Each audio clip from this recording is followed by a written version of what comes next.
ஆக்சுவலாக கூர்க்கு பிளானே கிடையாது. பெங்களூரில் இருக்க சிஸ்டரை மீட் பண்ணுறதுக்காக நான் சேலம் டு பெங்களூர் போயிட்டு அங்கே பெங்களூரில் ஃபர்ஸ்ட் டே ஃபுல்லாக என்ஜாய் பண்ணிவிட்டு மிட் ஆஃப் த டே ஒரு மத்தியானம் முடிவு பண்ணி நைட்டு பஸ்ஸு புக் பண்ணோம். நைட்டு 10 மணிக்கு பஸ் ரெட் பஸ்ஸில் புக் பண்ணியிருந்தோம். ஒரு சீட் வந்து 750 rupees plus GST. Bus was decent, ticket was nice, எல்லாம் ஓகே. பட் பெட்ஷீட் தான் ரொம்ப ஸ்மெல்லி. பெட்ஷீட் போனால் எடுத்துகிட்டு போயிடணும். அவசரமாக பேக் பண்ணதால் எதுவுமே சாப்பிடல. ஸோ ஒரு எக் ரேப் வாங்கிட்டு பஸ் ஏறிட்டோம். நைட்டு சாப்பிட்டு படுத்தது தான். விடிஞ்சு காலைல 6 மணிக்கு கூர்க் ரீச் ஆகிட்டோம்.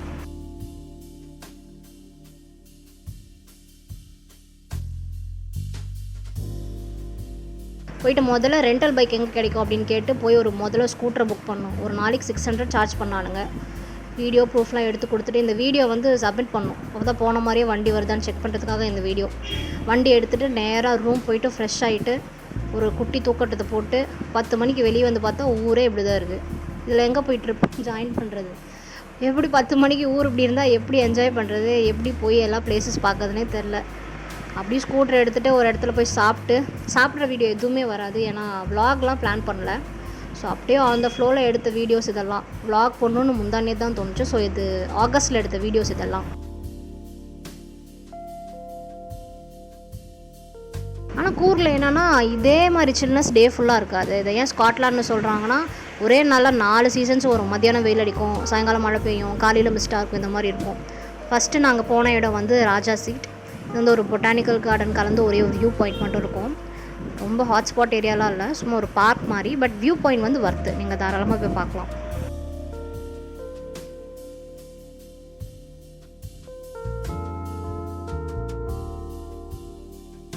அங்கேருந்து கிளம்பி மறுபடியும் நாங்கள் ஒரு 20 kilometers ட்ராவல் பண்ணோம். நாங்கள் போன இடம் வந்து ஒரு ஆஃப் பீட் பிளேஸ், கத்லக்காடு பாணி அப்படிங்கிற ஒரு இன்னொரு வியூ பாயிண்ட். சேலம் பீப்புளுக்கெல்லாம் அது தெரியும். தலைச்சோலை வியூ பாயிண்ட் மாதிரி அங்கே கூர்கில் வந்து கத்லக்காடு பாணின்னு ஒரு வியூ பாயிண்ட் இருக்குது. ரொம்ப செமையாக இருக்கும் அப்படின்னு அங்கே போன அப்புறம் அங்கே இருக்கிறவங்க சொன்னாங்க. ஸோ லோக்கல் பீப்புளை கேட்டு வழியெல்லாம் பார்த்து கூகுள்லாம் போட்டு போனால் ஒரே ஒத்தையடி பாதையாக போகுது. எங்கே போகுது ஒன்றுமே தெரில. வழி ஃபுல்லாக இப்படி தான் இருக்குது. ரொம்ப ரிசர்வ்டாக இருக்குது. ஒரு ஆளை காணோம், முன்னாடி ஒரு ஆளை காணோம், பின்னாடி யாருமே இல்லை. எப்படியோ போய் அந்த வியூ பாயிண்ட்டோட பேஸை கண்டுபிடிச்சி அங்கேருந்து ஏற ஆரம்பித்தோம். ஒரு 50 அடி மேலே ஏறணும். எங்கள் அக்கா அவங்க வராங்க, அவங்க பயமுறுத்திட்டே இருந்தாங்க, சீக்கிரம் போயிடலாம், திரும்ப போயிடலாம், யாருமே இல்லைன்னு அவங்கள கன்வின்ஸ் பண்ணி இல்லை வந்துட்டோம், இன்னும் கொஞ்சம் தூரம் தான், ரிஸ்க் எடுத்து போய் பார்க்கலாம் அப்படின்னு அவங்கள கன்வின்ஸ் பண்ணி மேலே ஏறுன்னு ஏறுறோம். கேமரா ஷேக் ஆகிறதுலே தெரியும். ஏற முடியாமல் அப்படி இப்படி ஏறி மேலே டாப்புக்கு போயிட்டோம்.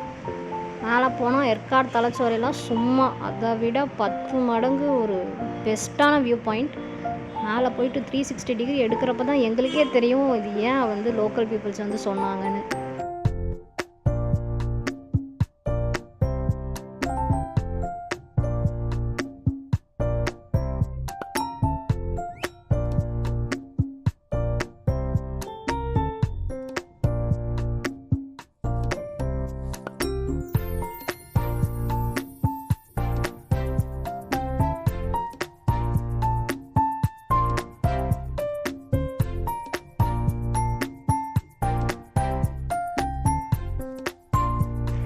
வியூ பாயிண்டில் ஃபோட்டோ வீடியோன்னு நிறைய வளைச்சி எடுத்து மறுபடியும் அங்கேருந்து 50 அடி இறங்கி நெக்ஸ்ட் நாங்கள் போகிற இடம் வந்து சிக்கி ஹோல் ரிசர்வாயர்.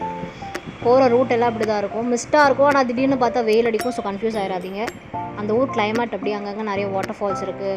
நெக்ஸ்ட்டு நாங்கள் போயிட்டுருக்க சிக்கி ஹோல் ரிசர்வாயர் வந்து அங்கேருந்து ஒரு 25 kilometers. இதுதான் அந்த ரிசர்வாயர். இது வந்து தண்ணியை சேவ் பண்ணி அதை ரிலீஸ் பண்ணுற அந்த பாத் வந்து ரொம்ப யூனிக்காக இருக்கும் அப்படின்னு கேள்விப்பட்டோம்.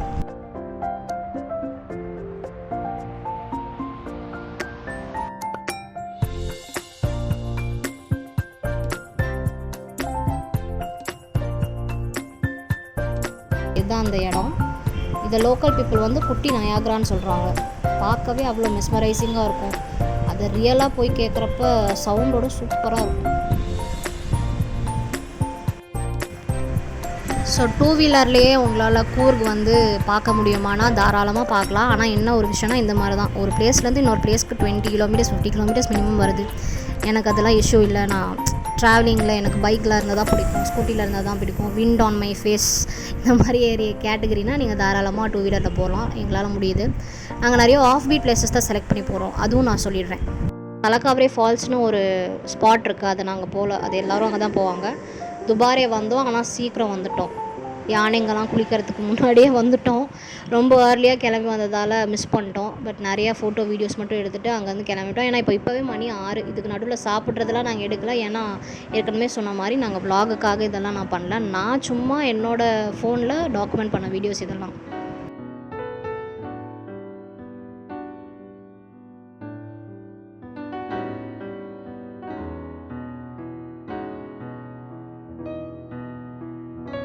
இதுக்கு மேலே எதுவும் பார்க்க முடியாது. இங்கே 6 o'clock கூட எல்லா ஸ்பாட்ஸும் முடியுதுன்னு ரூமுக்கு போயிட்டு அடுத்த நாள் ஸ்கெட்யூல்லாம் பிளான் பண்ணிவிட்டு எடுத்து வச்சுட்டு செக் அவுட் பண்ணோம். அடுத்த நாள் 2 days தான் பிளான் பண்ணப்போ அடுத்த நாள் நாங்கள் முடிவு பண்ண பிளேஸ் வந்து ஓம்காரேஸ்வரா டெம்பிள். இது ரொம்ப ஃபேமஸ் டெம்பிள்னு சொன்னாங்க. அந்த லோக்கல் பீப்புள் ரொம்ப பவர்ஃபுல்லான டெம்பிள்னு சொன்னாங்க. நாங்கள் போனதுக்கான ரீசன் வந்து அந்த ஊர் ஈஸ்வரன் எப்படி இருக்காங்க அப்படின்னு பார்க்கறதுக்காக போனோம். எவ்வளோக்கு எவ்வளோ பெரிய கோயிலோ ஈஸ்வரன் அதுக்கு அப்படியே ஆப்போசிட்டாக குட்டி லிங்கமாக இருந்தார். பார்த்துட்டு வெளியே வந்தால் அந்த தெப்பக்குளம் நிறைய ஆமை மீனெல்லாம் இருந்துச்சு. ரொம்ப க்ளீனாக இருந்தது. அங்கே யாரும் பொறி வாங்கி போடுறதில்ல. ஆனால் நீட்டாக மெயின்டைன் பண்ணியிருந்தாங்க. வளைச்சி ஃபோட்டோ வீடியோலாம் எடுத்துகிட்டு ரூமுக்கு போயிட்டு செக் அவுட் பண்ணிவிட்டு சாப்பிட்டு வண்டி ரிட்டர்ன் பண்ணிவிட்டு கிளம்பிட்டோம். கூர்க்லேருந்து கீழே இறங்கிட்டோம். அங்கேருந்து கிளம்புறது குஷால் நகரில் ஒரு வேர்ல்டு ஃபேமஸான ஒரு இடத்துக்கு போகும். இதான் நம்ட்ரோலிங் மானஸ்திரி டீச்சிங் சென்டர்னு சொல்கிறாங்க.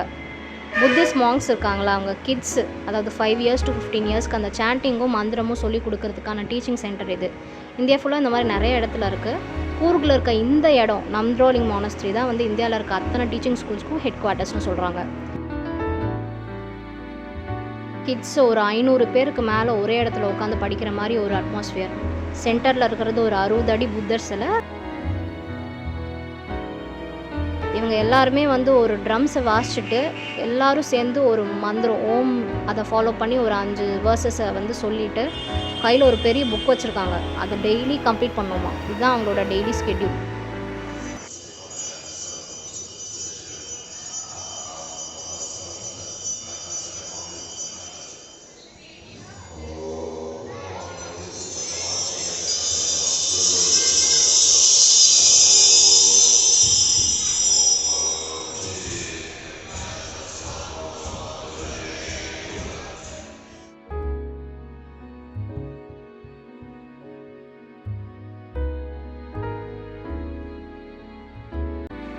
அது வந்து 80 acre கேம்பஸ். ஆக்சுவலாக அந்த டீச்சிங் சென்டர் இல்லாமல் ஸ்டூடெண்ட்ஸ்க்கு ஒரு குவார்ட்டர்ஸ், ஸ்டாஃப் குவார்ட்டர்ஸ், மெயின்டைனிங் ஸ்டாஃப்ஸ்க்கு ஒரு குவார்ட்டர்ஸ், இது மாதிரி தனித்தனியாக நிறைய பில்டிங்ஸ் இருக்குது. அப்புறம் சாவரன் பீசஸ் அவங்க செல் பண்ணி அதில் வர ரெவன்யூன்னு அவங்களே யூஸ் பண்ணிக்கிற மாதிரி ஒரு சிஸ்டம் எல்லாமே பிளான் பண்ணி கட்டியிருக்காங்க.